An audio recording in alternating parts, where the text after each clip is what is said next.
Hello, mainstreamers and cinephiles and everybody in between. I'm Bryant. And I'm Caitlyn. And Operation Silver Screen is a go. Hello, and welcome to Operation Silver Screen. Our show and our mission is centralized on Bryant and I catching up and giving a debrief on must-see films that we still haven't seen. However, we also have an additional tasking that comes with this assignment, which we refer to as our bonus objectives. The goal of our bonus objectives is to watch and debrief sequels and remakes of classics and must-see films. Not only will we review those movies, but also analyze it from the perspective of their predecessors. So what did we watch this week, Brian? What was our bonus objective this week? Our assignment this week brought us the remade, quote-unquote, story of Pinocchio, another live-action remake of a classic animated Disney film. You know, the ones everybody has apparently been asking for. A tale most of us are familiar with. The tale of a wooden boy who wants to be none other than a real boy. Also, just know the first portion of our episode is going to be spoiler-free. We do have a spoiler section where we get a little bit more in-depth with it, but we'll go ahead and give you a warning for that. Caitlyn, first question I have for you, were you excited for this movie? No. I'm excited for the Guillermo del Toro Pinocchio, but was I excited for this remake? Absolutely not.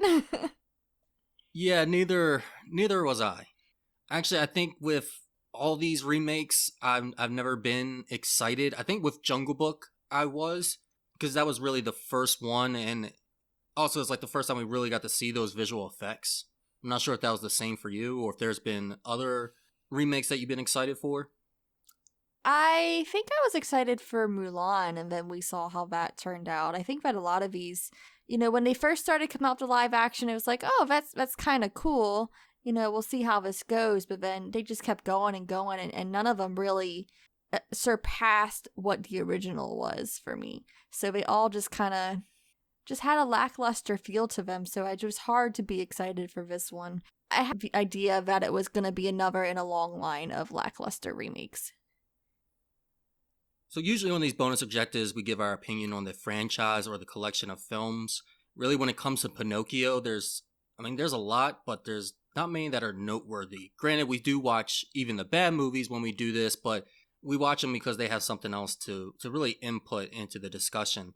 And also we have the unique circumstance in which another Pinocchio is going to be coming out later this year, and we're going to be doing an episode on that one as well. So we had to kind of split the films.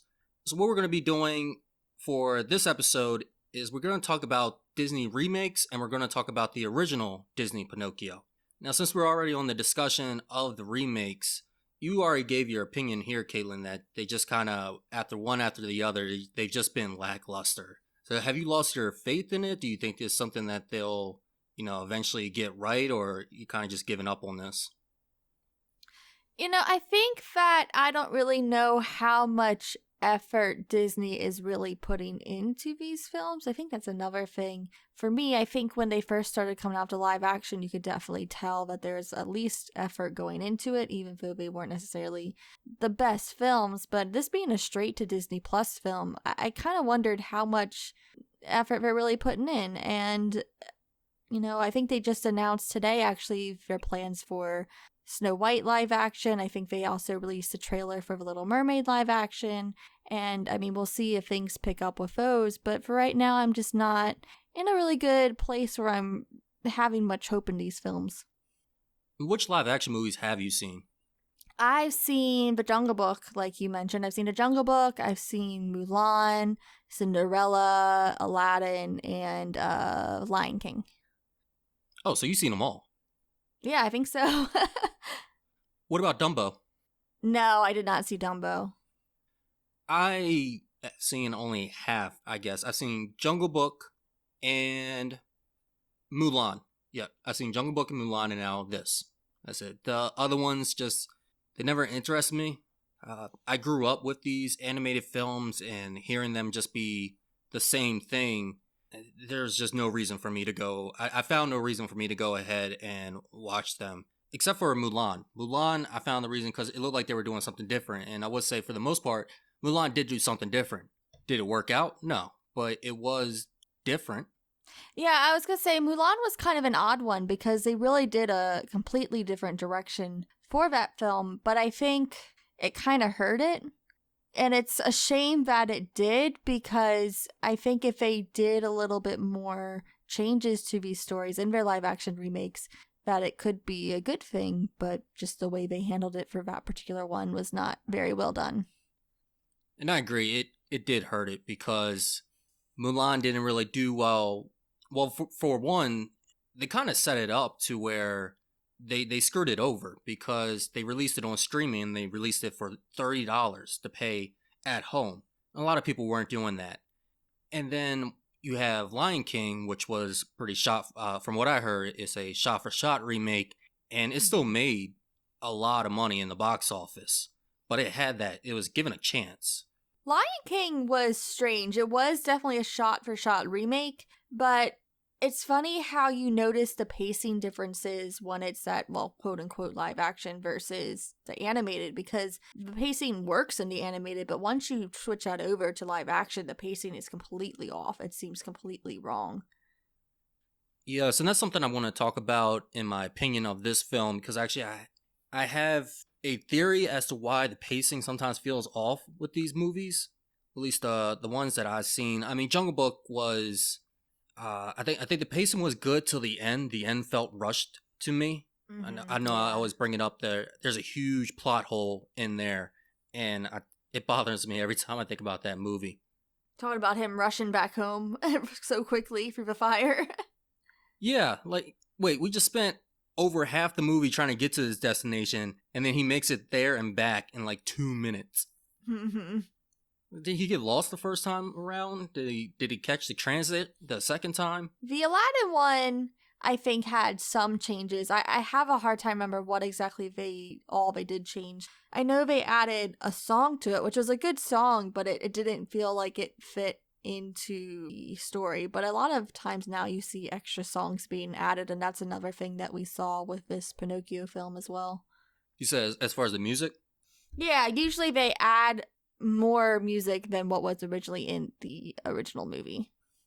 I know for Aladdin they added that Speechless song, which was a really pretty song, but it didn't really fit into the story because it wasn't really intended to be there initially, and it kind of felt shoot in a little bit. And you mentioned the Disney remakes that were announced today, and I did manage to look at some of them. I watched the trailer for The Little Mermaid. I mean, visually, it looks great. I think visually, all these movies look pretty good. And they also announced, you may have thought that this would be over once they remade everything, but no, they're getting into prequels now. So Mufasa, he's getting his own prequel series, or a prequel movie. I guess, wasn't there Maleficent, which was it not a prequel technically? Or no, it wasn't. It was just her point of view. Oh, no, then yes, there was that a was. second one. What was the second one about? Maleficent 2? Yeah. An Electric Boogaloo? The first one was not really a prequel. I think it had some prequel moment. I think it was like half and half. But I don't know about the second one, what that one was about. I did see the first one, but I didn't see the second one. I saw neither of those. I think I caught some of the second one, but nothing I can remember. And Peter and Wendy are getting a movie as well. They got an announcement poster. And I saw a headline for Bambi, which I find that one to be the oddest, for that to be live action. I mean, it'll be like another Lion King where it's like not really live action, but also kind of is. Yeah, it's computer action. Yeah. Unless, they really do go live action. They get some deers and train them up. Yeah. I don't know about that one. And what about the original animated Pinocchio? Did you like that one? So it wasn't my favorite when I was a kid, so I don't really have any of that like nostalgia connection to it. It was kind of just a creepy, weird film for me when I was a child. Just the entire tone of it. We rewatched it, obviously. The tone of it is very grim. There's something just about the tone of that movie. It's just kind of dark, and I just was not a fan of that as a child. And rewatching it, I couldn't latch on to that nostalgia with it. It's not one of my favorite Disney movies, so I mean, it's a fine movie. Rewatching, it's okay, but there's no like real special connection with it for me. I'm almost the same way. this wasn't my favorite growing up, though I did watch this, I feel like, a lot because I remember a lot from it. And when I was watching the remake, so I watched the remake first, and then I watched the original Pinocchio. I actually watched it with my brother, the rookie, who saw it for the first time. And you had watched the original first and then watched the remake, correct? Yeah. Yeah, I wanted to avoid that because I didn't want, because feeling like the possibility that it's just going to be a straight shot for shot, I didn't want to hold that against the new film, the 2022. With the original Pinocchio, going back and watching it, first thing I have to say about it is that the animation is amazing. Like, it's just, I wish I knew more about animation so I can describe it better, but everything was constantly active and fluid. There were a lot of visual gags with the animation. There are a lot of cool details and point of view shots that they would go out of their way to animate. It's just, I really would like to see if there's kind of any video essays or documentaries about the animation in this film, because I feel like I could learn a lot from it. And it is a grim story. It is. And it's probably because it's not actually Disney, a Disney tale like most of their properties and stories they got from other places. This one being originally an Italian tale. Yeah, I was gonna say, when you say grim, that's Grim, not Grimm. Yes, no, not that, not the grim fairy tale series, not that. Yeah, grim as, yeah, bleak, dark. And that's because back in the day, you told kids stories because you wanted to scare them away from doing bad things. You got, you think of another European story. What is it? Krampus? Crumpets? Crumpets? Krampus? Yeah, Krampus. Yes. Is that a kid's like tale? that is a kid's tale. Whew. I mean, well, also you have I believe it's Mexican. Correct me if I'm wrong, but also I know I'm gonna get a lot of crap for the way I pronounce this, but whatever. Ya Llorona. Llorona, yeah. Yeah, that's another one. Oh, you tell that to the kids? Yeah, get the kids from doing hood rat things with their hood rat friends, which is a phrase I'm going to kind of repeat a couple times with this, because that's what this tale is about. But I had a lot of fun watching the original again. It was funny. The animation again was brilliant. I think it's a well paced story. It is super weird.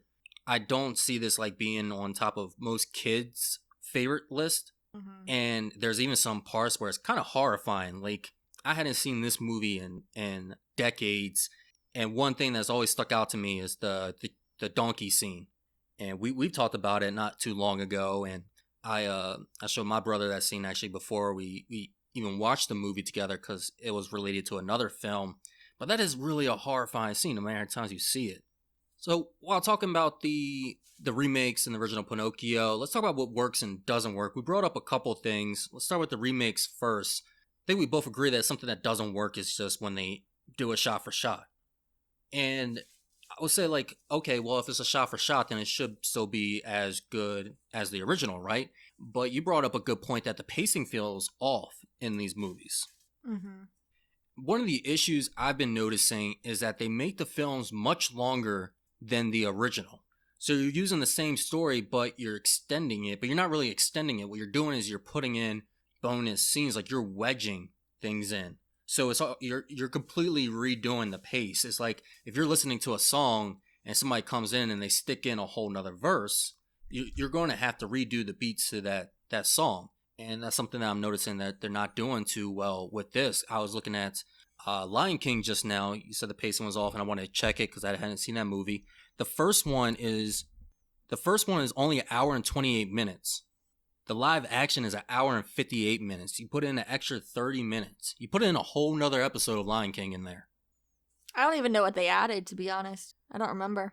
That's the thing too. Like, even think about so I'm pretty sure Mulan had a lot of extra things in it, and the Jungle Book story, from what I remember, is kind of it was a whole new story, and that's why I think Jungle Book is probably the best out of them, and we'll get to that towards the end. With Jungle Book, like I said, seeing the visual effects for the first time, that was really cool. I think the visual effects, for the most part, look really good. I think there are some times when they aren't so well, but you've seen more of it. How does the visual effects hold up? Is it up and down? Is it consistent? For just across all the different remakes? Yes. Obviously, for one like The Lion King, you're going to have more in it than others just because, all those animals are going to be CGI.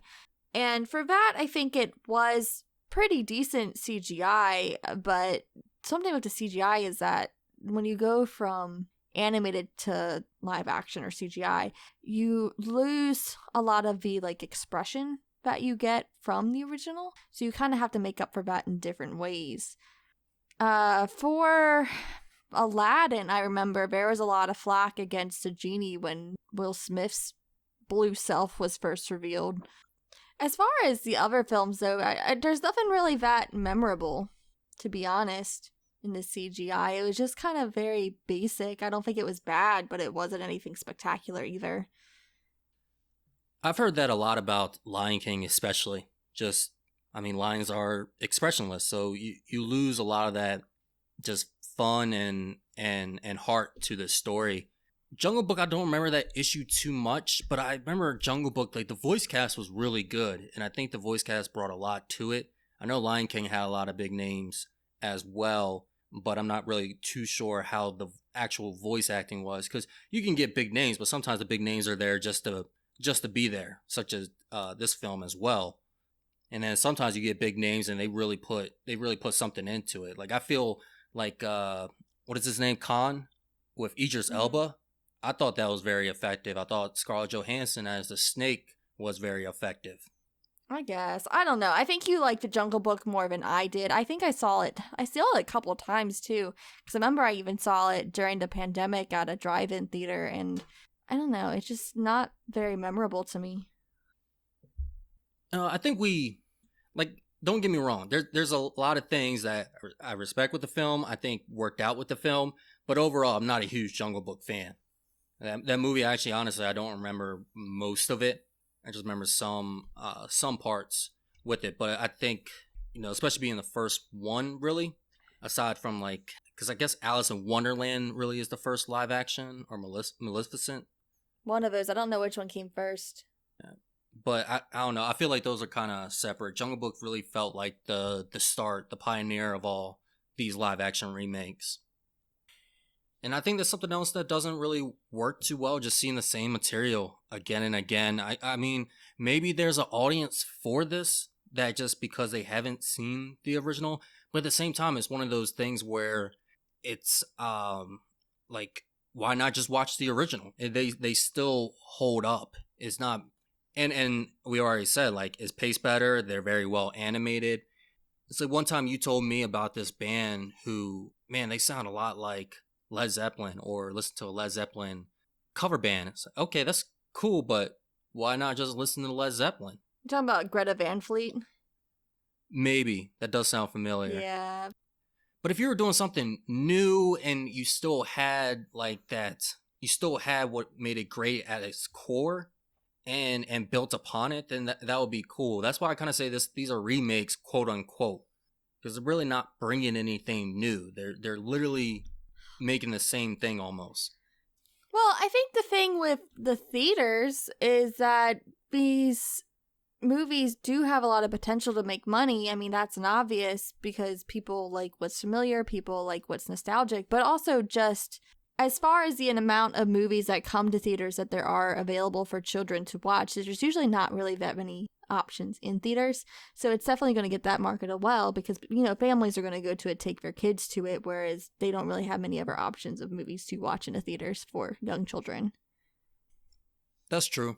That is definitely true. Because if you still want to go out and you want to go to the movies and get that experience, they're not going to play the classics in the theater. Yeah, and especially not for the same price. If they did, it would probably be like a reduced price kind of thing. Right. I mean, there's some theaters that do play classics, but I mean, it's not like you can just get up and go see the original Pinocchio at any time. What do you think works well with the original Pinocchio? So, part of the reason why I was excited for Del Toro's Pinocchio is because the original does have that kind of sinister layer to it. So, I think that his style will play well with that. I do think that there is a lot of attention to detail too in Pinocchio, in the animation and the environment. That would be, interesting to see how they convert that, whether it's the this one that we're watching now, or Del Toro, or any really Pinocchio remake or version. And I think that the story itself is solid. I definitely agree with Del Toro. When I heard that he was going to be directing a version of this tale, it's like, oh, this is a perfect fit. Like, he does dark fairy tales very well, and that's something that this story has the potential for and has actually explored more so with the original animation. As far as things that don't work, again, I don't think this is like the one movie that's really going to resonate with children. But that's kind of the only thing that I would say doesn't work. But again, that's not really a fault against the movie itself. And what about the film that we watched today, or we just watched recently, 2022's Pinocchio, Disney Pinocchio? Because there's 3 Pinocchios in 2022, so that doesn't work. So Disney's live action remake of Pinocchio. What was your opinion of this film? You know, we're talking about the kind of dark and kind of more sinister tone or undertone to Pinocchio, and I feel like this got rid of that entirely. This was definitely a more brighter, lighthearted Pinocchio, I feel, just with the colors, just with the way that things are handled. Pleasure Island itself was a lot more bright, cheerful, even though it had that dark intentions beneath it. But I think that in general, this film, even though it was a more lighthearted tone to it, I don't think it was bad per se. You know, I think that as far as comparing it to other live action films, it wasn't too bad. There were things that were added to this film that I think it had potential, though I don't think their execution was really well done. There was some added characters, some added songs, and we can get into a little bit of that a little bit later. But overall, I don't think it was that bad of an adaptation as I was expecting.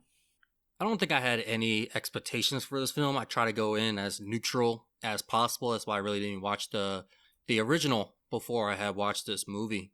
And I feel like we have to get a new title for remakes and separate them into 2 categories, because there's like remaking a film and adding something new to it while keeping the same story as some of the same beats, but you're making a different adaptation of it.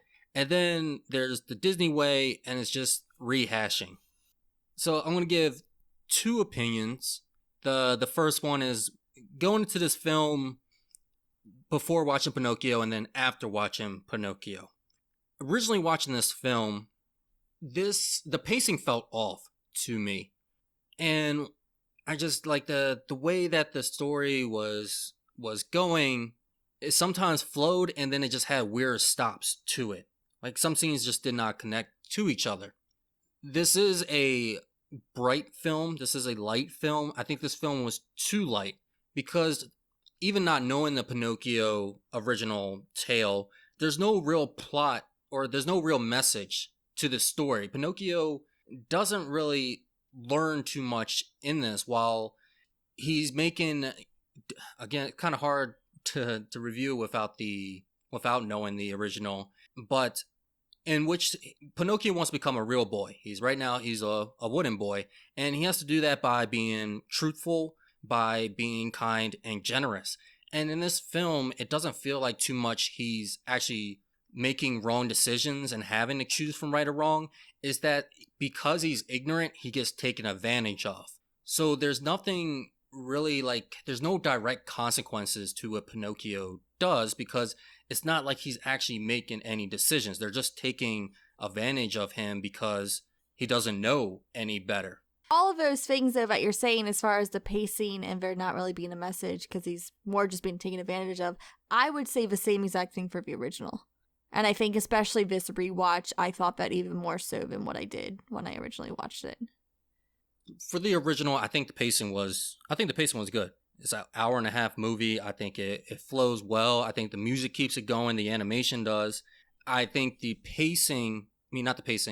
think the message, there's times, I think it could have been a little bit more heavy-handed in the original. I will say that. I think it could have been a little bit better with that. But there are times where Pinocchio makes the wrong choice, and he's actually responsible for that choice. Like, somebody asks him, like, doing bad things is fun, right? And Pinocchio says, yes, I like doing bad things.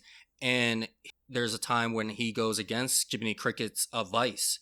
He just says, now I'm going to go ahead and become an actor. While in this, it's because Jiminy Cricket gets captured and he's not there to help out Pinocchio, and these guys go ahead and swindle him. It's not like he wants to actually go ahead and do the right thing or the wrong thing. He's just going with whatever direction he's being pointed to. Yeah, I think in the original, like I said, it could have been more heavy-handed, but there's 2 times in the original when he really does, he's making a bad decision. Or no, 3 times. There's 3 times that he's making a bad decision, and he's more conscious of it than in this film. I don't know. I don't really think so. And I feel like I liked the pacing better in the new one, actually a little bit better than the original. I think the original drags at times, and also just there's a point in time where the new one actually shows a passage of time between when he first is brought to life versus when he starts going to school. There's a passage of time that is showed, and kind of like a little montage with Geppetto and Pinocchio really getting to know each other and bond. And that's not in the original. The original, I actually made a note. What did I say? I said, if my parents made me go to school after only being alive for 12 hours, I'd probably cave into temptation too. Because he did. He was like, all right, you've been alive for literally less than 12 hours. Time to go to school. I would be unhappy too. I'd probably want to go towards the acting life as well. But also for the original, it never really made sense to me, Geppetto's conviction either. Because like I said, he's literally only known this little boy for 12 hours. And so Geppetto's motivations aren't really as strong for me. And I think that they gave him more motivation in the live action, which I did appreciate. But I think that whole little montage at the beginning helped with the pacing, kind of helped the story a little bit there, but also I do think the original does drag in parts, especially like in the marionette show. And like between that story and the when he's going to Pleasure Island, I think there's a little bit of a drag there as well. Oh, and when they're in Geppetto's mouth, I mean, not Geppetto, Monster's mouth, I think it drags a little bit there too. I think there were moments that it really dragged in the original for me. I think some things happened in Monstro's mouth that were a little unnecessary, and I found it odd, like how content Geppetto was with it. Like he just came to terms, like, "Oh, this is my life now. Gotta go fishing. Gotta get these." Now I had the same notes you did for the most part. I did not think that the original dragged at all. I did like that this film had that montage in the beginning, and I like that they gave some conviction to Geppetto by showing his, a picture of what's presumed to be his son. Now, I would have liked to see even more of that, and I think an actual appropriate remake would have been able to explore that, but they kind of just threw it in there. And then I like that montage, and he does send him to school right away. But I think in both films, they send him to school a little too quickly. But yes, in the first one, yeah, it's less than 12 hours. I looked at Devin and I said the same thing. I mean, he's been alive for like 12 hours. And they're just going to send him to school. But at the same time, in both films, I don't understand Geppetto just sending this wooden boy who doesn't know anything and is very naive on to school on his own. Mm-hmm. He's like, hey, just go follow those other kids. Nothing's going to happen. You're a puppet. I'm not going to have to explain this to the town. Yeah, I like that they just kicked him out of school in the new one. They're like, you're a weird little puppet, man. Get out of here. Yeah, and now thinking about that, that's something we've talked about that I don't like in film, where to make you kind of understand and make you more sympathetic to a character's decision, they go ahead and make the opposite side cruel. So when he goes for the acting life, you go, well, if he got kicked out of school, then he was kind of pushed into that acting life. Like, he's not a bad kid. It's society's fault. No, people can make bad decisions without it being society's fault.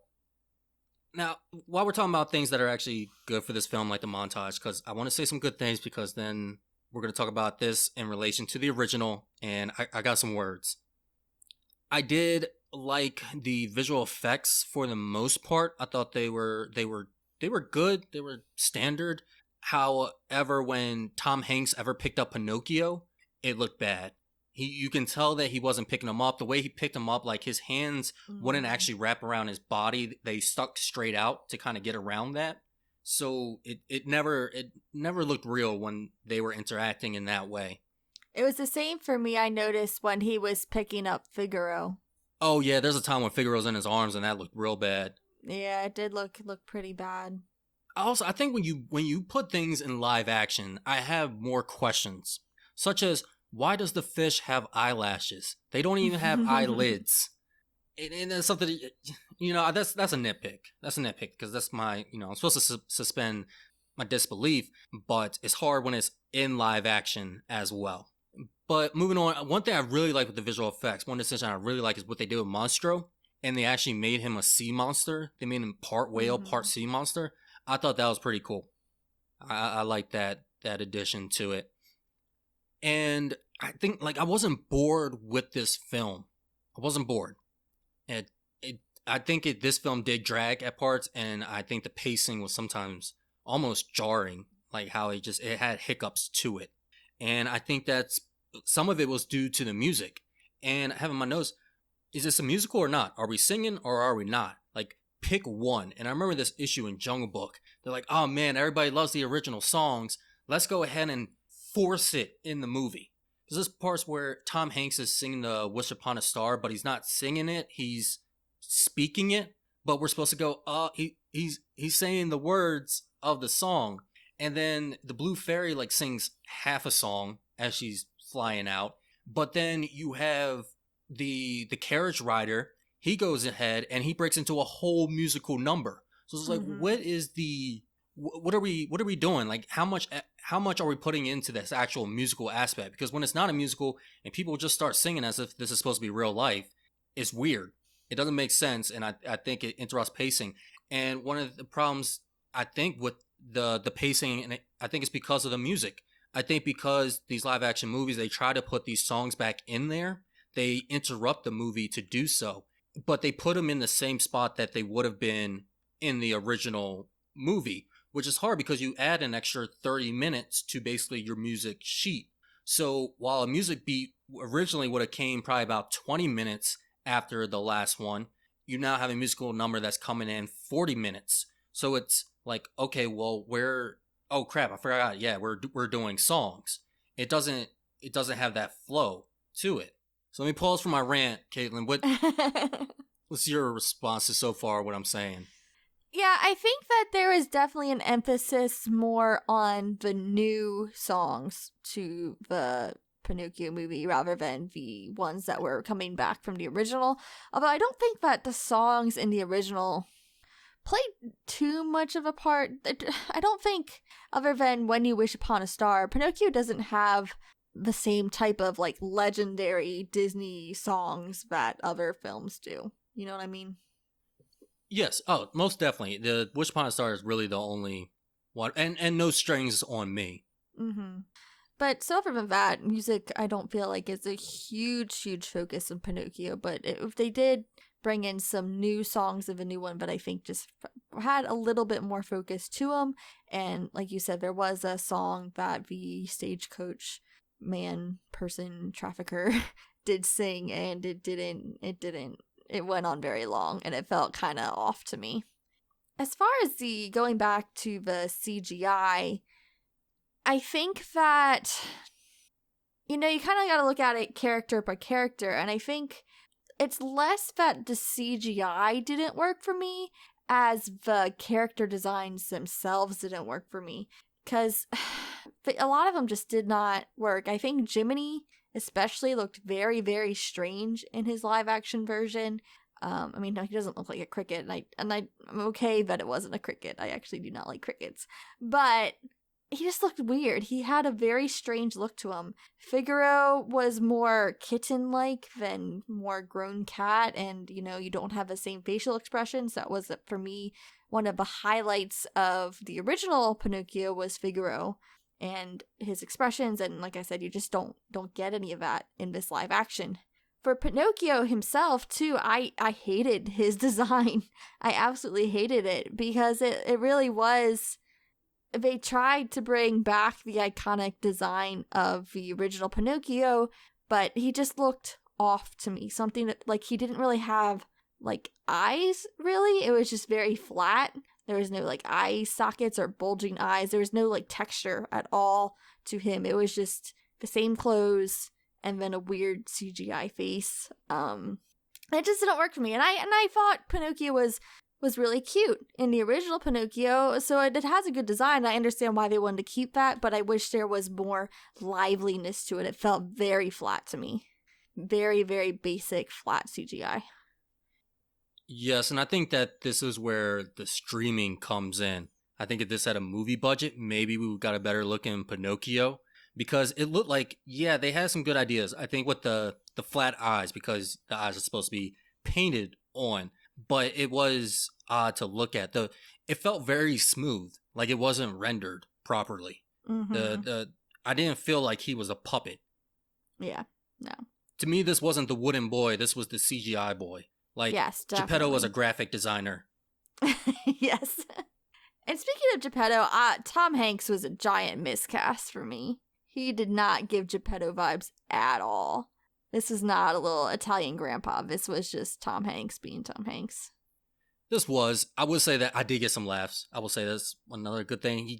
He did make me laugh. There were 2 times that I actually had like a genuine laughter. Yeah, I mean, I feel like at first I think Tom Hanks was a good choice. Like, kind of thinking about it, not so much of Geppetto, but just thinking about, I don't know, kind of forgetting like who Geppetto really was. To me, it made sense. But then after watching the original and watching Tom Hanks in this, it just felt like Robert Zemeckis contacted Tom Hanks and said, "Hey, you want to be on another movie?" And he said, "Yeah, sure thing." Yeah. Which, by the way, this is the second movie of this year that we've done on our episode for a Robert Zemeckis and Tom Hanks movie. And you know what that means? What does it mean? Absolutely nothing. It's just a coincidence. Oh. Strange that it happened twice. Yes. How did the jokes work for you in this film? They didn't. I mean, I think that there were times where it's like, oh, that's funny, I guess. But it wasn't really anything particularly hilarious. Like, it was funny in like a kids movie type way. There was a couple lines that just like didn't work for me. Like when he made his wish for a real boy and the blue fairy comes and she says she's going to grant his wish. And she was like, why would he make a puppet if he wanted a real boy? And it was like times like that where it was a little bit too self-referential. The whole beginning part with Jiminy Cricket, he's kind of narrating his story and kind of, it's like, oh, why do people say once upon a time? Like, it was just too much self-referential humor that just, it's a very Disney thing to do. They love poking fun at themselves or poking fun at the material. And it just, that type of humor just does not work for me. No, I would say it didn't work for me either, especially with Jiminy Cricket and his whole Deadpool bit in the beginning or whatever he was trying to do. It was very off. Jiminy Cricket the whole time was off for me for some reason. I think maybe a little bit with the look and his voice as well. The jokes, there were some jokes that made me laugh in this movie, and then I watched the original and found out that they were the exact same jokes. So I'm going to have to give that credit to the original for having wrote those. There were a couple jokes in this one that worked for me, but there were a lot that didn't work for me. Like, they felt out of place and out of time. Like, they made a Chris Pine joke in this movie, and that just, I was like, who?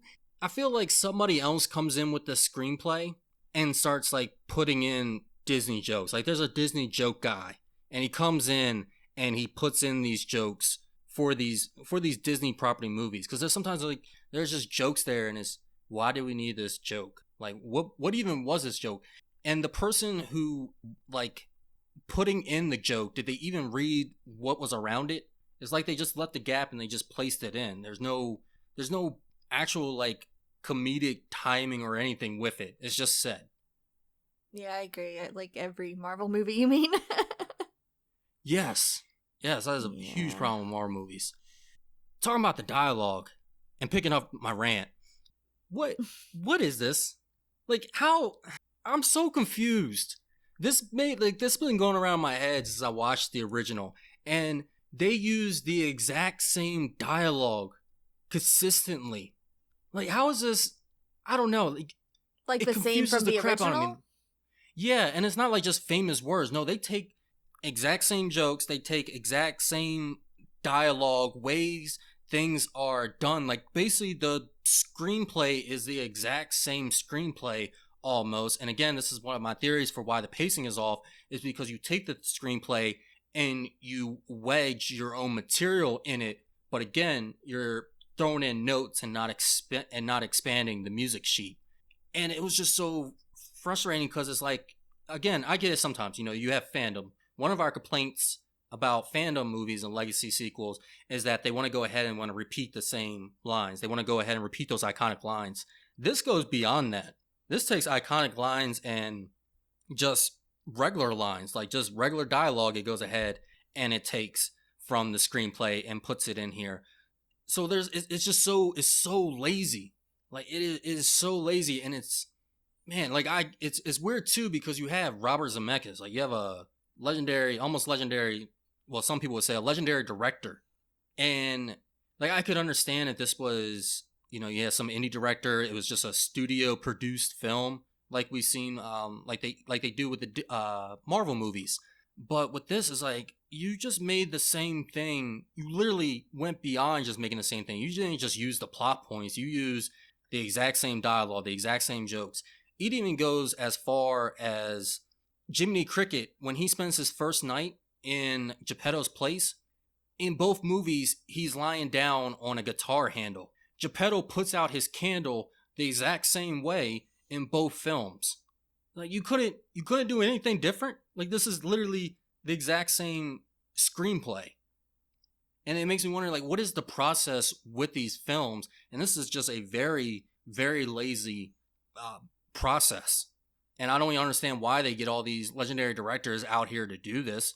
Because honestly, this is just Disney and visual effects that are making the movie. That's it. There's not much else to this. Except for the director going, hey, I have this idea to put in this film.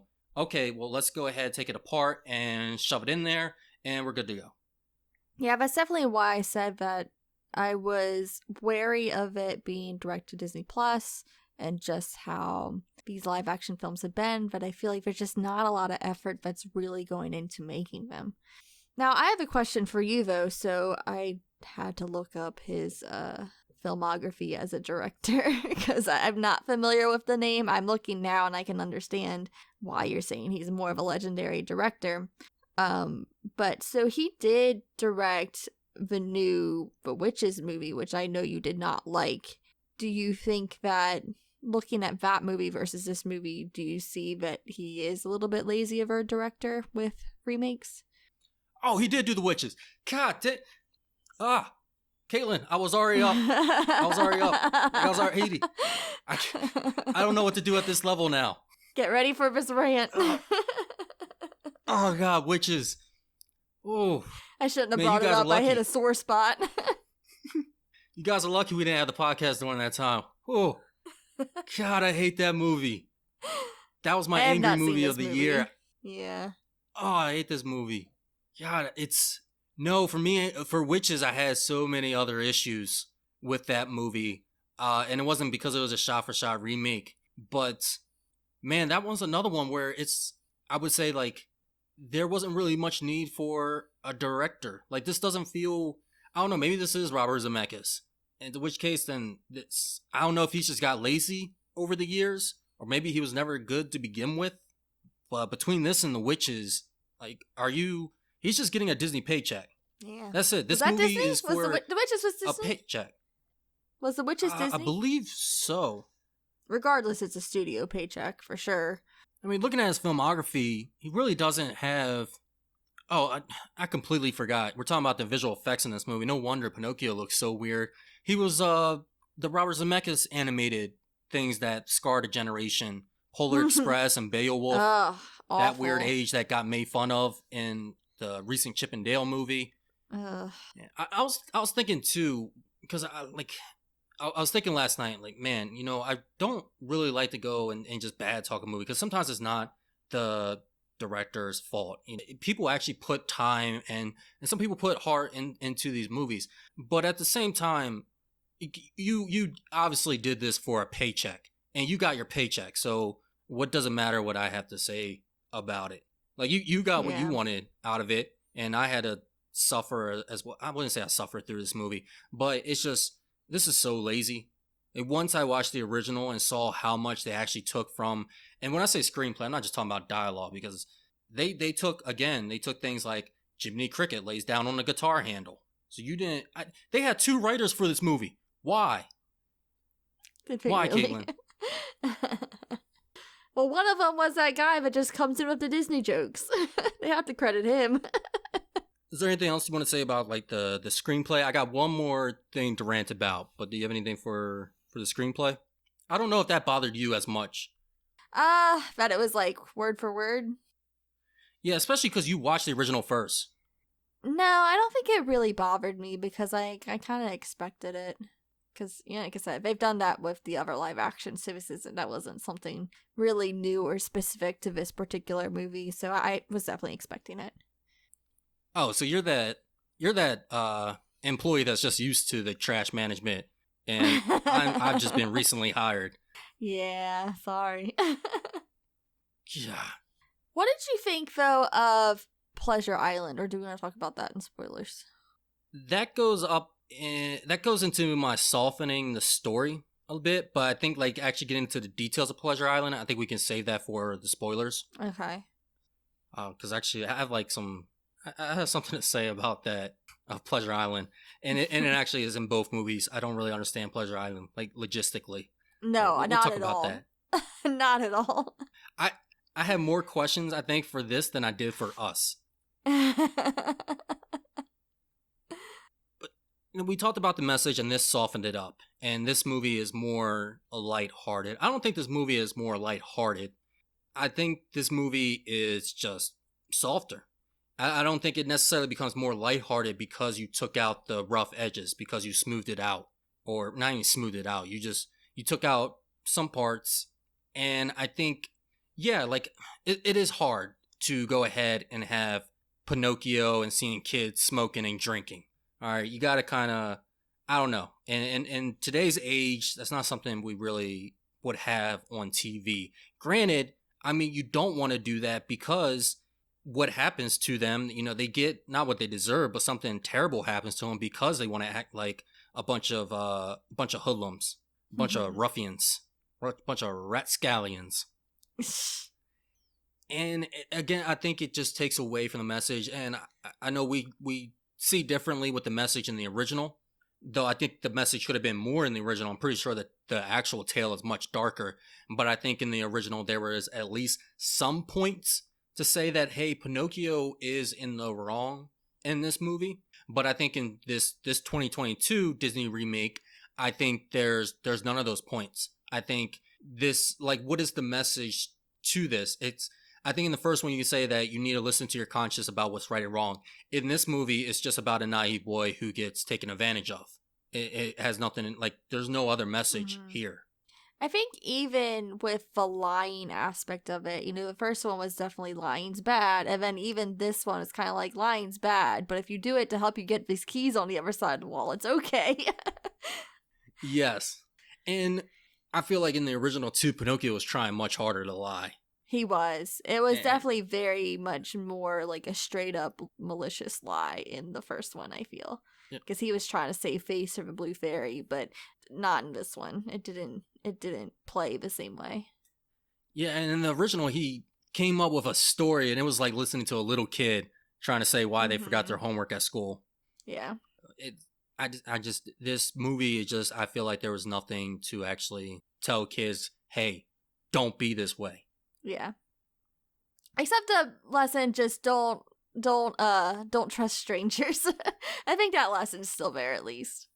Okay, yeah, definitely don't trust strangers, especially ones that are walking, talking fox. Yeah. Although, on Twitter, of course, there was somebody out there thirsting over the creepy child trafficking fox. Ugh, can we not? Kind of like the Zootopia loving crowd.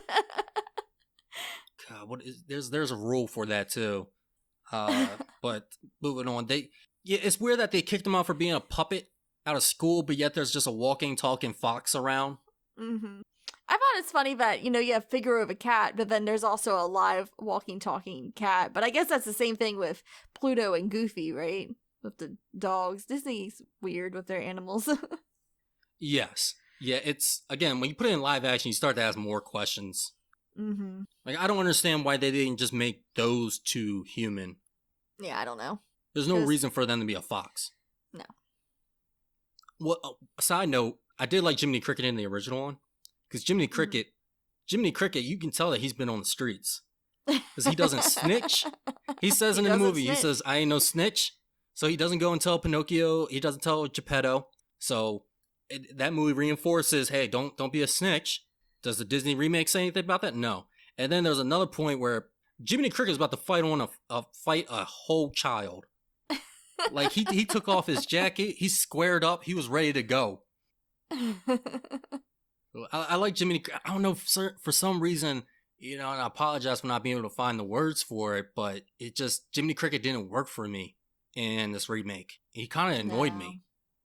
I would say, like, I'm glad they kind of actually made him sound like an animated, an animated figure, because it's Joseph Gordon-Levitt that's doing the voice, and you can't tell. Yeah, which took me back, because I did not know that was Joseph Gordon-Levitt until I saw that later.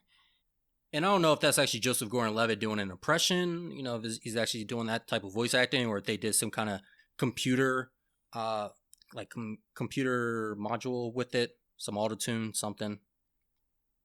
But I think this movie is just completely lazy, and they try to shove some things in there for I don't know what reason, because you're not trying to remake it. So why are you putting in certain your ideas into the film at this point? Is too late. And I mean, again, I wasn't bored throughout it, but I have to take so much credit away from this film. You have anything else you want to say about your opinion? So this film has, other than the big musical number by that stagecoach, there were two other, I would say, main characters that were actually added to this live action version. One is the seagull. Was it a seagull? Yeah, Sophia. Sophia the seagull. Yes, Sophia. And there was Fabiana/Sabina.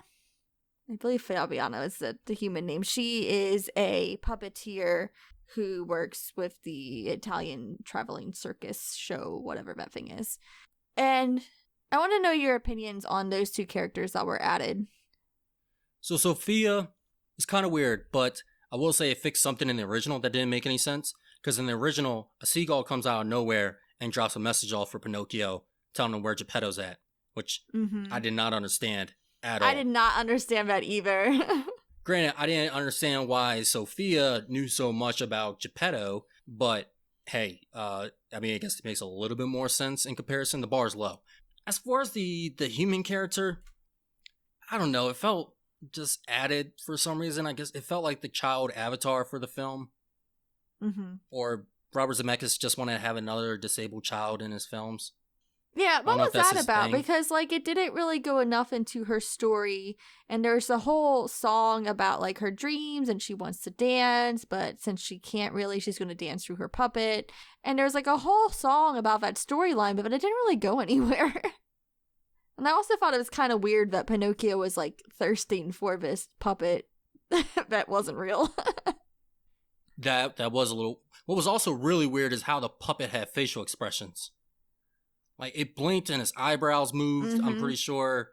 Okay, I understand some things can be moved with the string, and yeah, I guess if the head bobs back and forth, like the eyes closed, like those weird babies.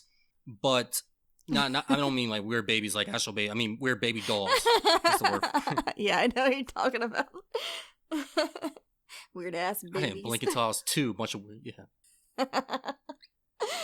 Yeah, I forgot that was even added in there. And it's just, what does this add to the film? Is this somebody's daughter? What is this?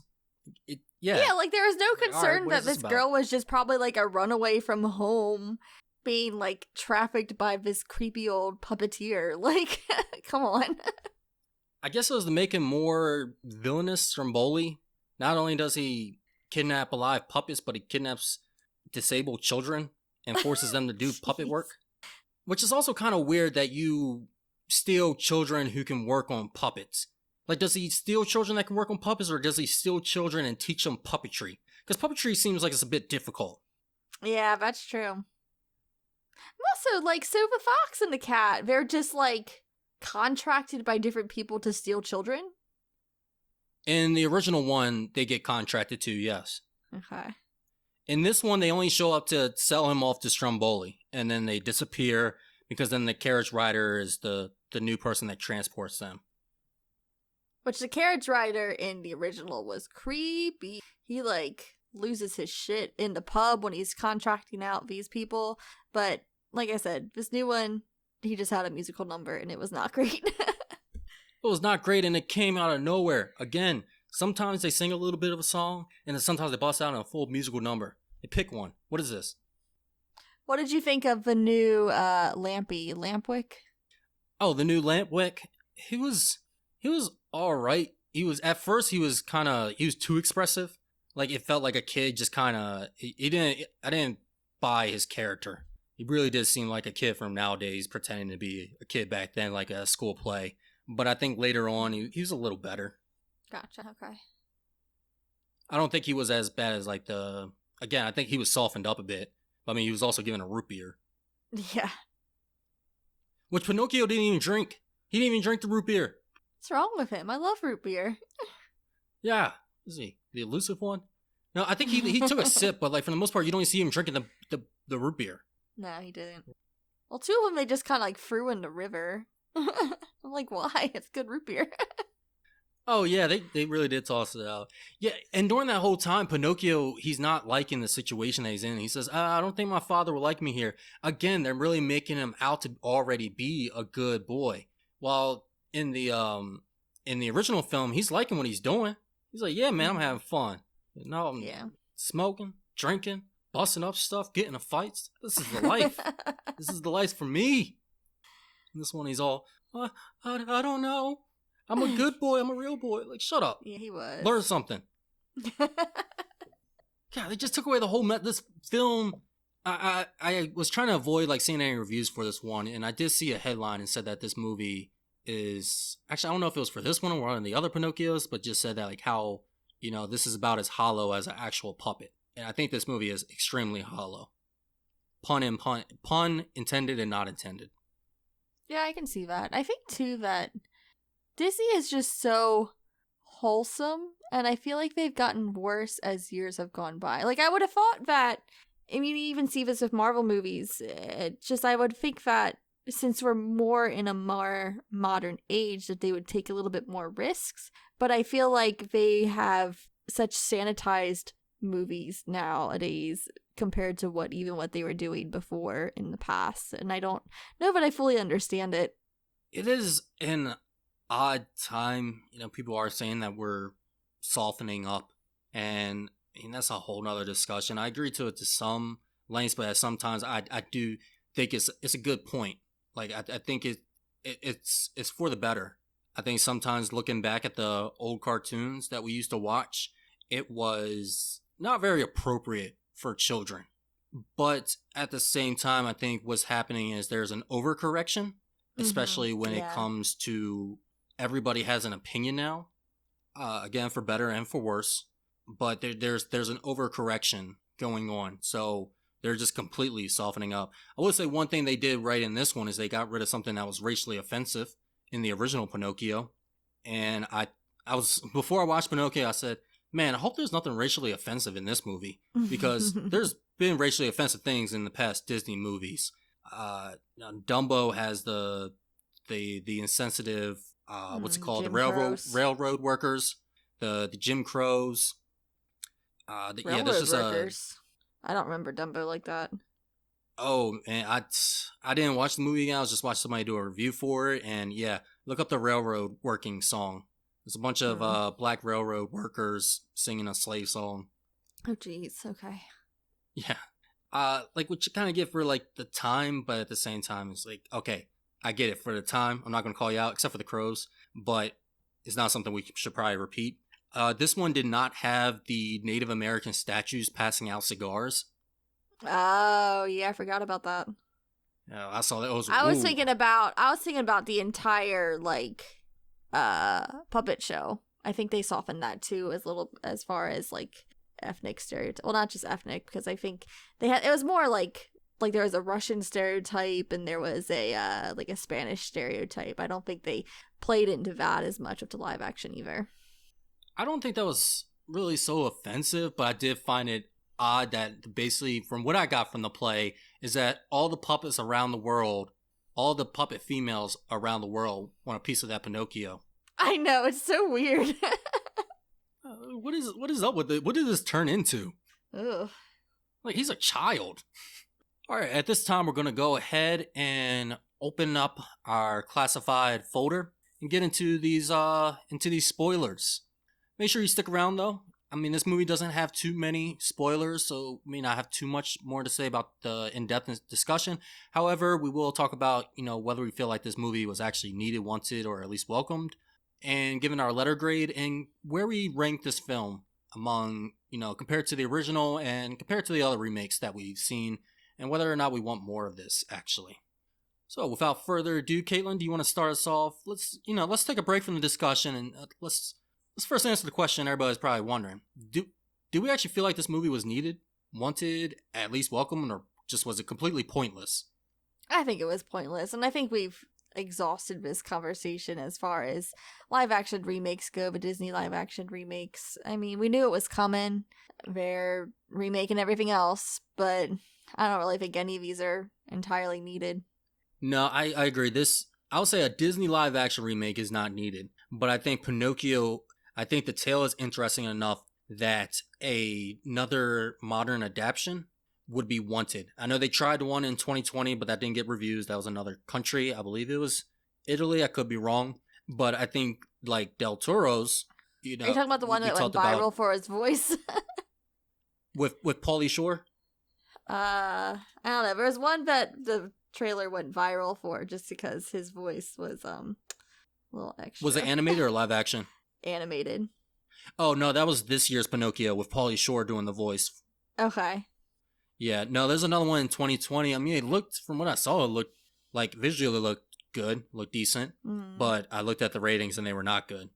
Yeah. That animated one that came out this year, that's supposed to be a horrible film, and pretty sure it went viral because that voice work is awful. Double Toasted actually did a review for that movie.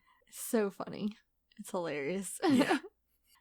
But I think an original idea is wanted with this. I think this is a nice dark fairy tale that could be explored more, especially in a modern sense. And I don't even mean just in Del Toro's, stop motion or CGI stop motion, but I think like a live action could work with this if they actually put in the effort. Yeah, I mean, I don't know much about the source material.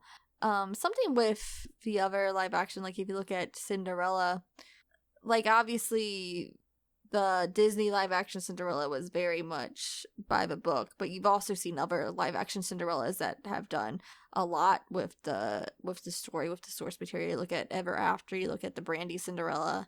And so, I mean, obviously live action can work, but if you're not doing a 1-to-1 remake.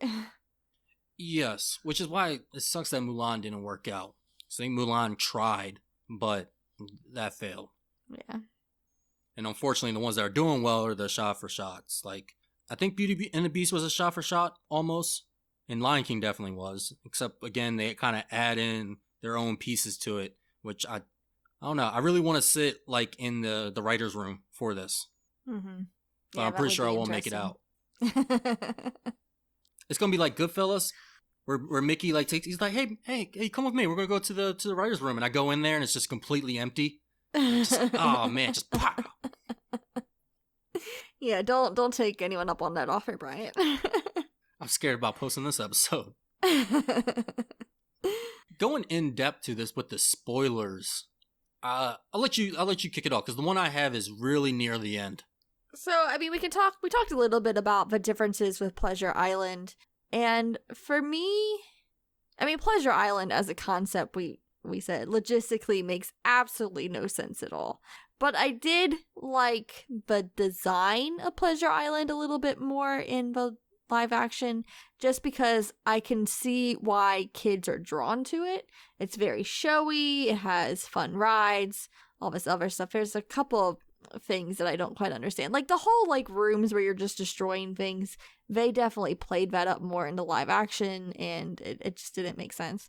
But it was flashy, it was showy. I can see why kids are attracted to this. Whereas if the original, you know, like I said, there's a very kind of grim, sinister kind of vibe to it, and it just kind of seemed like a dreary, creepy place to begin with. So I'm like, I don't understand why kids are attracted to this, but it made more sense, I think, into live action for me. Well, it was the 1940s or even earlier, so I can see like why they were attracted to it.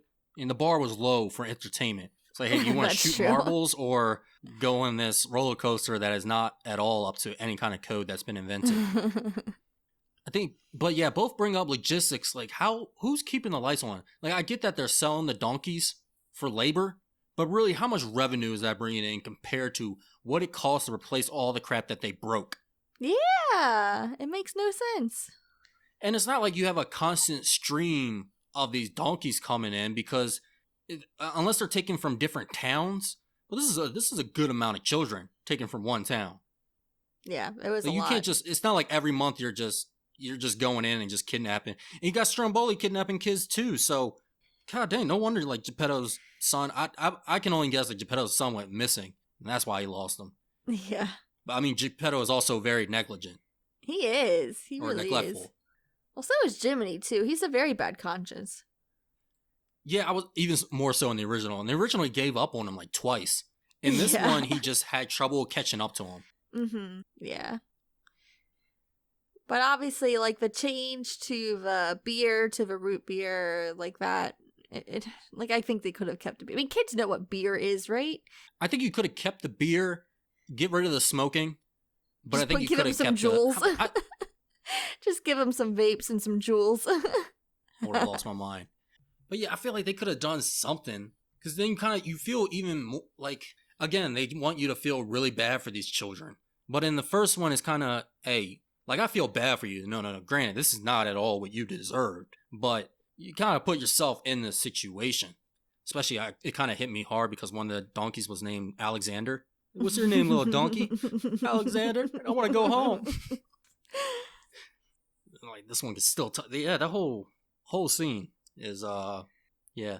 And this one, I would say it's still pretty horrifying, the transformation, but they just did what the original did, so of course it's going to be still somewhat horrifying. Yeah. For me, really, though, even more so than the kids turning into donkeys, the part that, like, scared me more so as a kid was Monstro. Like, just the visuals of Monstro and, like, the facial expressions of Monstro, it's very just, like, ugly, very sinister. I did not like that as a kid. And even watching it now, I was like, oh, this makes me uncomfortable. Yeah, I'll say like the animation, they're still effective. Even like the shadow creatures that take the those donkeys. are weird too. Yeah, which I was totally confused by. And I turned it down and I said, there's no explanation for that. Don't even ask questions. Like, that was in the original, that was in the 2022 remake, and I didn't get that. But it's still cool, still sinister. But yeah, Monstro is pretty scary. I would say the movie did drag for me at one point, and that's why while he's in the ocean. I thought they were going for a while walking in the ocean. They were. And what's up with Jiminy Cricket being able to breathe underwater? Yeah, I was wondering that too. I was like, all right, I accept this, I guess. Crickets can do this, right? Yeah. Was he granted like immunity from death when he got appointed as a conscious? Wasn't he hitting on or the fish were hitting on him? Like, why is like Jiminy Cricket just hitting on everything that moves in that movie? Hey, Jiminy Cricket, why do you think he's moving from one place to the other? He could easily stay in one location. I mean, really, the whole reason he's helping out Pinocchio is to get some gold. Yeah. About to go out on the street, show out his new bling. So now he actually, it seems like he does really care for Pinocchio, and it's cool seeing him like when he's hurt when Pinocchio gets the acting job and he goes away, and he justifies it to himself to say one last goodbye to Pinocchio, and that's how he finds out that he's captured. And I like that moment. I was like, okay, he has sort of a bond with this child. It's not all for the bling. Another problem that I had with this movie, one of the lazy things, and sometimes it can be excusable, it's like whatever. Like, not all writing is completely tight, and sometimes it doesn't need to be completely tight. But one of the methods that's pretty lazy is Deus Ex Machina. which is, I believe, means God from the Machine, yeah. yeah, which is back in the day they used to have plays where somebody would die and then they'll bring in the ex machina character. They'll come down by a machine by the pulleys and a platform, and everybody will come back to life with the raise of an arm. We've all seen this before, and I'll say the most laziest one and form of it is the tear ex machina, which is somebody died and a person cries over their body and the tear comes down and strikes their cheeks and wakes them up. I thought you said T-Rex Machina, like a T-Rex comes and saves the day. I'm like, oh yeah, that's a thing. Oh, T-Rex Machina is a thing too, but no, I'm talking about that's T-Rex what I thought Machina. you meant. For a second, down. I was like, what? Wrong movie, but okay, yeah, but it's definitely a thing. Yeah. And that strikes down on the cheek, like it hits their face or their forehead or something, and it the magical they come tears. back to life. Yeah. I would say that one time it really does work because it's Ex Machina, but it's still kind of funny the way they do it, and that's in the SpongeBob movie. I don't remember. When they're singing their Goofy Goober, and they like both cry, and the tear comes down, and both their tears go down into the outlet and spark up the sprinklers. That was cool. Like it's funny. It actually kind of worked, like practically. Granted, I don't think a single tear is gonna start a fire and start up the sprinkler system. But anyway, with this movie, yeah, that happens. Pinocchio cries over Geppetto, who in this version is the one that's passed out. In the original version, he is Pinocchio that ends up in the water and he's like face down. Both my brother and I looked at each other like, God dang! Like Pinocchio, like he looked mangled up, face down in that water. That was a brutal scene. As a puppet, how do you drown, Bill? Yeah, but in this one, Geppetto he's not breathing, so we have a whole thing. Oh no, is he gonna live? Is he not gonna live? Oh my God, is this movie that switched out beer for root beer and took out everything that made the first one dark? Are they gonna kill Are they gonna kill Tom Hanks? No, I don't think so. Okay, but how are they gonna bring him back? Oh, a tear? Like, come on. I would rather just have him just start breathing out of nowhere. Just do the whole chest pounding thing. Yeah, right. So, one thing, the end, it tries to give you an ambiguous ending, and I don't know why. So, obviously, in the end of the original Pinocchio, he gets turned into a real boy, and that's the end of the story. So, for this one, it was like, did he turn into a real boy? Maybe, maybe not. We'll never really know while the story goes. And you kind of see him look like a real boy with puppet proportions for like a hot second, and then that was it. And it was trying to leave this ambiguous ending for who knows what reason, and I just didn't work for me. I don't know why that was a thing. Yeah, I'm not sure how the original tale goes, if he does turn into a real boy or not. I mean, back then, fairy tales did not always end with a happily ever after. He could have probably got chopped up and made into firewood. Or actually, I think in one of like the original tale, he does get turned into a full-on donkey, and he gets he gets like abused, and he has to like work for a long time. But the only thing I can really think of, the reason to make this ambiguous, is for Pinocchio 2. Pinocchio 2. The further adventures of Pinocchio becoming a real boy. Electric Boogaloo. Okay. Which I like. We thought that they are doing a prequel for Disney is milking their properties. They're milking it. Okay, that's just the way it is. I mean, right now, we've seen it with the films that were released today. We have a Mufasa prequel coming out. We have Peter and Wendy, which I'm guessing is not going to be the original Peter Pan story. We also September 8th they released this movie along with some other shows. They released some car shorts from the movie Cars. They recently released a group short series as well. They're taking everything they can from their property, so I wouldn't be surprised if they have a Jiminy Cricket movie and they have a Pinocchio sequel. Like, hey, we can set Pinocchio on another adventure to become a real boy. Or not. Who cares? We're leaving it ambiguous. Let's see how this does. We have Robert Zemeckis on the project, so maybe he want to continue doing this. And this could be Robert Zemeckis could be seeing, the opportunity here and leaving that open. Gotcha. That would make sense. I think that it was trying to push home a message that even though he wasn't a real boy, he really was a real boy. But I don't know. I don't feel like it was necessary to keep that ambiguous, to keep that message. Yeah, it's like saying, oh, it's not having flesh is not what makes you a real boy. But again, that message wasn't in there at all. I think it was a little bit. It was a little bit. He saves his father. Well, I think, like, because he was, like, kicked out of school, and, like, I feel like this Pinocchio, more so than the original, really wanted to be real. And, like, that was why he went to Pleasure Island, because they're like, well, you want to be a real boy, don't you? This is what real boys do. And so I think he was chasing that a little bit harder than the original Pinocchio, because he really wanted to be something for Geppetto. He wanted to not be this misfit at school. So I got where it was going with that in this version, but I don't think you need to withhold that from him in order to prove a point. Yes. Yeah. Again, there's no strong message here. In your opinion? In my opinion, yes. Which is the correct opinion. It's not the same message as the original, for sure, but I understood where it was going with that. But I agree, it's not anything that's particularly strong, but I also don't, like I said, I disagree a little bit with the original having a particularly strong message. Rewatching it from an adult perspective, I think definitely as a child I feel like, oh yeah, we don't do bad things and then we won't get turned into donkeys. But like watching it as an adult, you kind of change your mind a little bit about how you view things. For this poor puppet that's been alive for literally less than 12 hours. True. And I think in the original too, Landwick talks about there's no need for a conscience. Like, why would I want that? And why would you want to be, kind of question him like why he wants to be a real boy.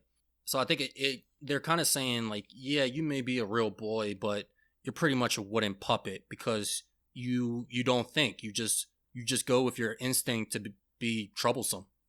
Yeah, I think that was something else that, like, when I was younger, I don't think I had it in my mind that he literally doesn't have a capacity for thought or right or wrong, and that's why he needs a conscience. I was just like, oh, this is just like an extra person telling him, like, the man on his shoulder. But it didn't register that since he is a puppet, he literally has no capacity for this because he doesn't have a brain. Yes, and Geppetto spends no time actually trying to teach him anything. Yeah. So that's why I feel for little Pinocchio. Oh, I feel for Pinocchio, most definitely. In the beginning of this movie, Geppetto, he is a clockmaker. A darn good one at that. And in the original, they had some cool animations showing the types of clocks that he makes, these cuckoo clocks that have like, they're kind of like music boxes. They line up with their actions. They're very interesting. In this movie, I don't know how you felt about this. For me, I felt this was just like way too full of yourself. So at first, one of the cuckoo clocks goes and it's Woody on Bullseye from Toy Story. And I thought, okay, that's kind of cool because Tom Hanks, he did the voice for Woody. But then it goes and it shows so many different Disney characters as these clocks. And they don't do that once in the movie. They do that twice. And I don't mean two clocks. I mean, there's two scenes in which they show an array of clocks where they're Disney, like, they're Disney themed. And granted, this movie is before all those as well. To me, it's just, man, what is up with properties nowadays wanting to show off everything they have? Like, we get it. You own all of this. Yeah, I thought that was a little much. I mean, I liked seeing the designs of the clocks, but I would have liked seeing the designs of the clocks no matter what they were. They didn't have to be Disney characters all over the place. So. Yeah, again, lazy. Yeah. The thing that bothered me of the clocks, now that I'm thinking about it. So, in the beginning, we get this idea that, okay, his late wife really liked clocks, and that's why he's not selling them. But he has a whole bunch of them, and, you know, people obviously are willing to spend good money on these because you have someone who comes after hours and is like, please give me your clock, and he says no. And just looking at, like, the woodwork and handicraft of these clocks, like, I'm pretty sure these clocks are pretty expensive.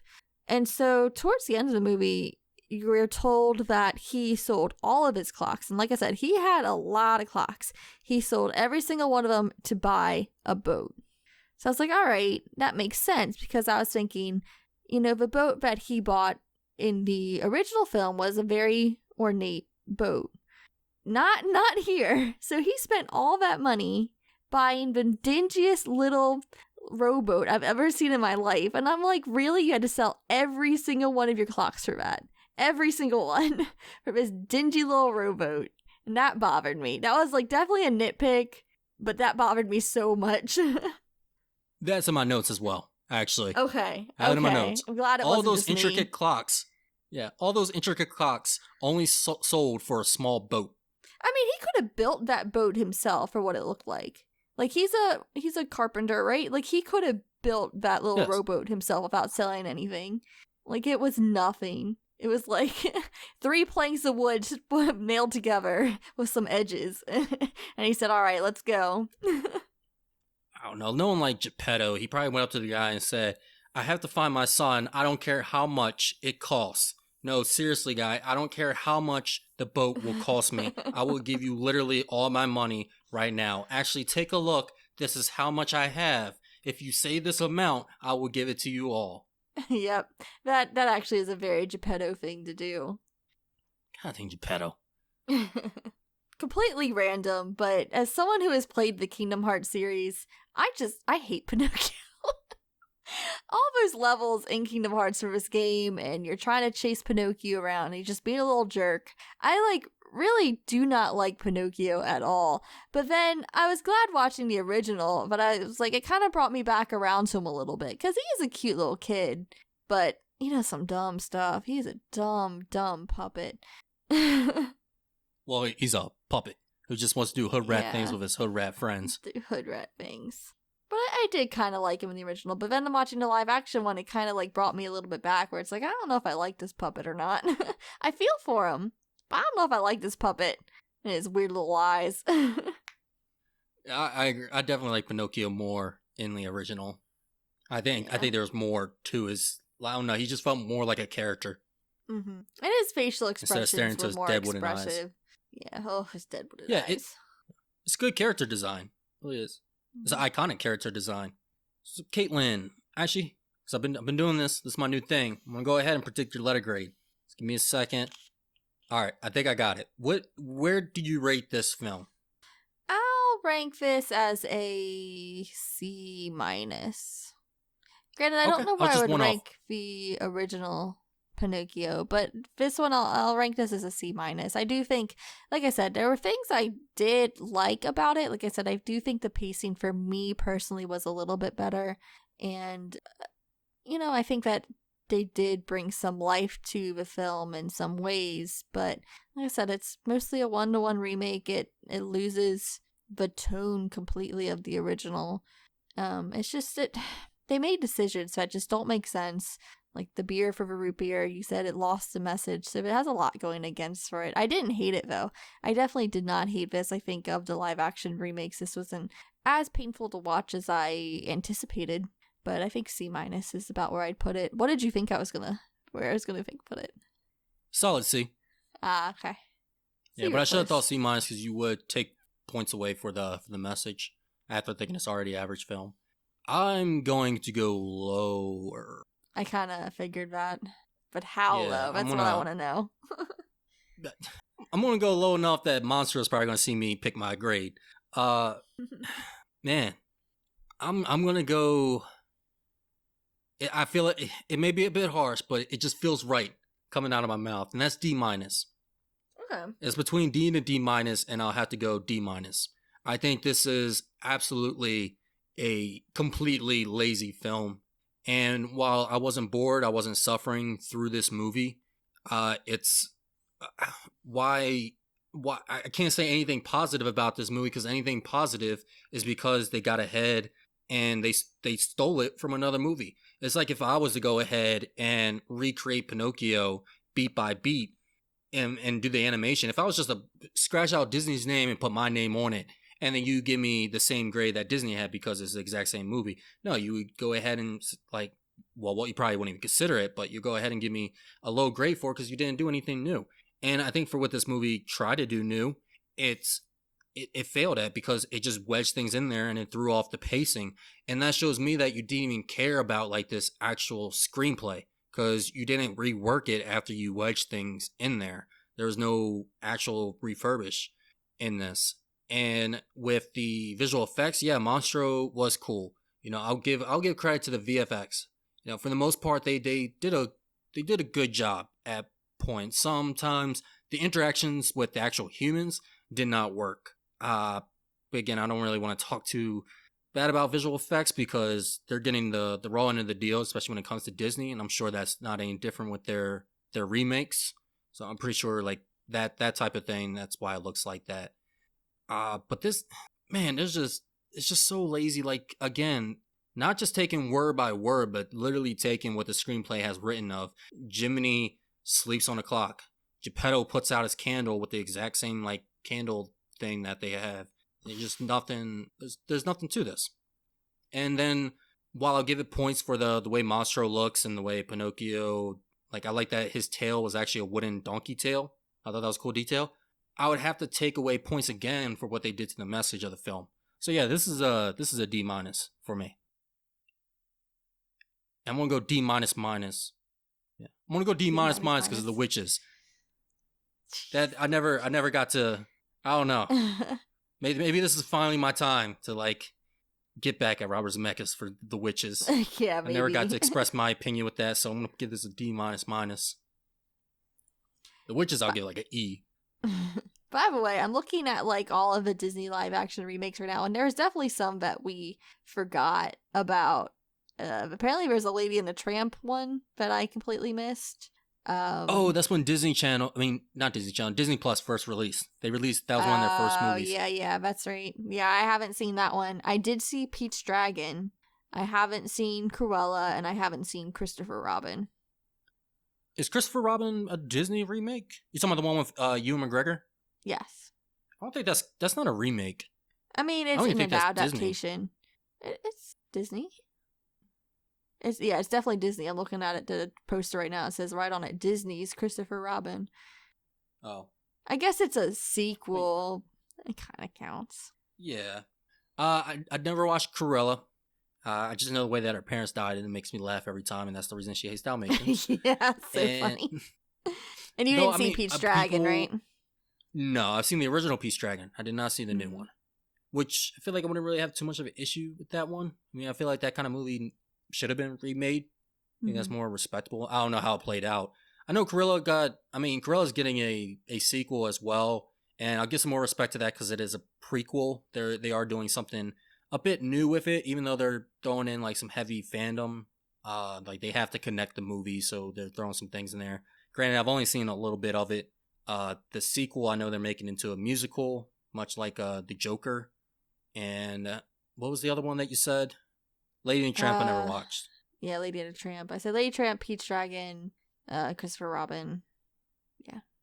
So there's some we forgot. I'm sure there's more too, but I'm just like not even thinking about. And then of course there's like the old Disney live action, like the Rudyard Kipling's Jungle Book, the original 101 Dalmatians live action. But I don't think we don't really count those, I don't think, as when we're talking about this discussion, because those ones are really old, like the Glenn Close one, Yeah, I wouldn't really count those. I mean, we're in like a new age with these, and it's not going to end anytime soon.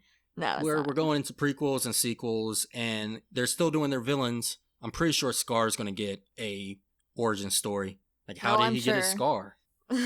How did Captain Hook lose his hand? We know how Captain Hook lost his hand. The freaking gator. Crocodile? But alligator? Oh, Crocodile. yeah, but you don't see it like how it originally played out. No, wasn't there a Tiger Lily movie that was like, or it was? Yes, with Rooney Mara. Oh yeah, that awful casting. Oh, also Tarzan, Alexander Skarsgård. But I don't know if that was Disney. I don't think that's Disney. Because I think that was more like adult action. Yes. Yeah.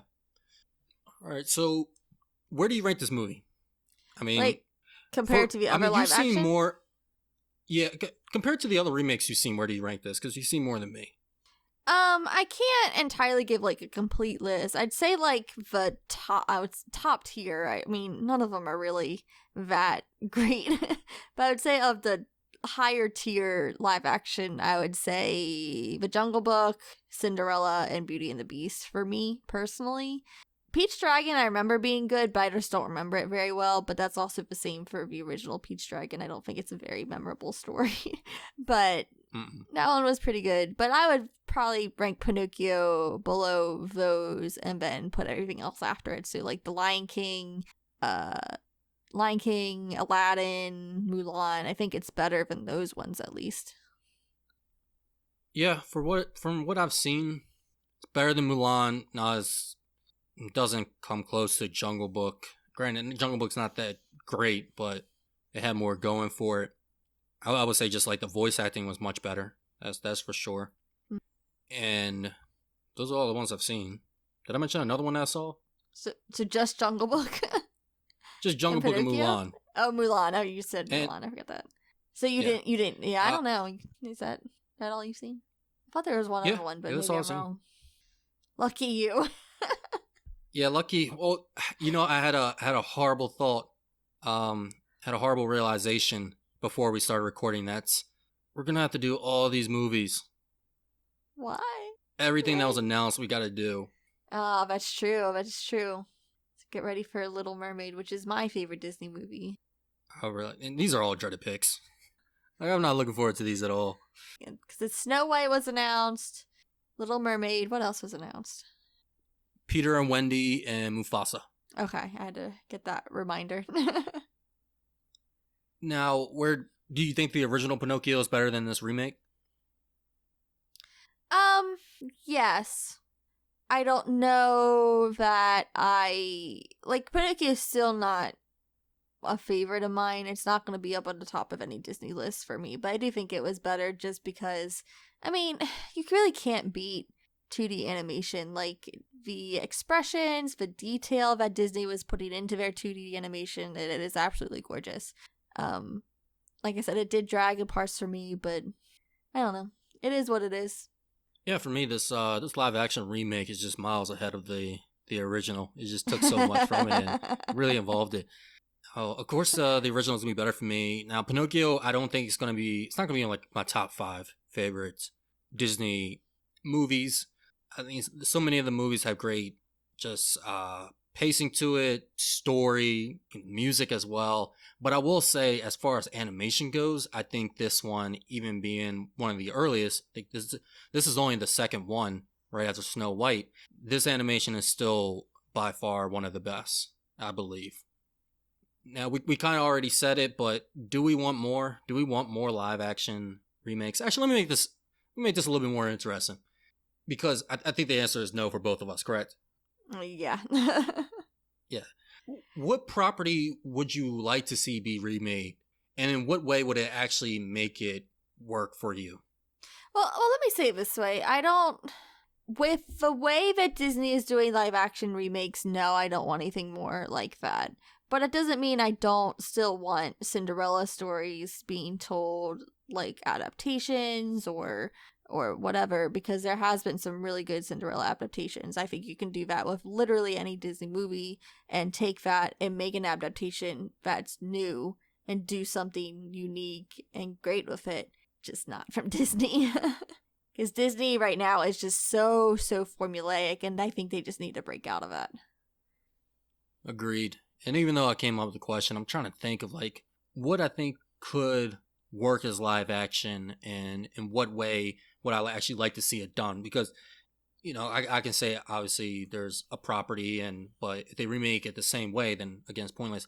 Honestly, Mulan would have been the best answer if they hadn't already done that. I think Mulan was the best chance for something to work live action, especially because it's all mostly human characters, and there's a lot that you can also explore with the culture, but none of that unfortunately didn't play out. But I think if they were a bit more original with it and had a better story writer, I think it could have made it for a much better film. Also, I think the direction as well could have been better directed. Yeah. Peter Pan and Wendy, I think, has potential if they not do their same formula, because the Peter Pan story, has a lot of potential to go in a lot of different directions. And we've seen it gone in a lot of different directions, both on screen and in book adaptations and everything else. So, a lot of these, like I said, I think all of these stories are solid stories. They have potential, especially like the Disney Princesses ones. Those are always going to transfer better to live action, I think, than like The Lion King, which is all animals. But, you know, they just, like I said, formulaic at this point. It's just the formula. They're sticking with it. So it's a shame. Tarzan could have worked as well, I think. Yeah. They've done it better. It looks like we're on the kind of the same page when it comes to Pinocchio. You obviously liked it a bit more than me. I would say a little bit more forgiving. But it's we can at least both agree that, man, we got a lot of remakes down the road and we're not looking forward to them, and we hope that something changes within this particular portion of the Disney franchise. So while this may not be our favorite assignments that we're looking ahead at, we have been doing plenty of movies that, I mean, for the most part, we've been finding enjoyable, and some that we don't. Now, I'm not going to go ahead and list all of them. If you want to know that, you got to go ahead and listen to our episodes. Make sure to check out our core objectives, where we do discuss must-see films and discuss why those films are significant, what influence they had. You know, we talk about why they're so critically acclaimed. And while you're going ahead and in between those, listening to those episodes, or while you're listening to those episodes, go ahead and hit us up. You know, talk to us. Let us know if you have any questions. We would love to go ahead and start doing, you know, listener mail. We love to hear some suggestions. You know, one day start doing votes for the next film that we do. You know, do a listener choice. And Caitlin, where can they go ahead and give us that feedback? You can find us on Twitter and Instagram at OpSilverScreen. On Facebook, we're going to be at Operation Silver Screen, but on Twitter and Instagram, that is OpSilverScreen. You can also follow us on our personal letterboxes to see what we're watching throughout the week and maybe see some reviews on things that we're not reviewing on the podcast. And you can find Brian's letterbox at Swank Seal, that's capital S, and my letterbox is Coffee Spoon Kate, that's Coffee Spoon CAIT. So until next time, I'm Bryant. And I'm Caitlin. See you.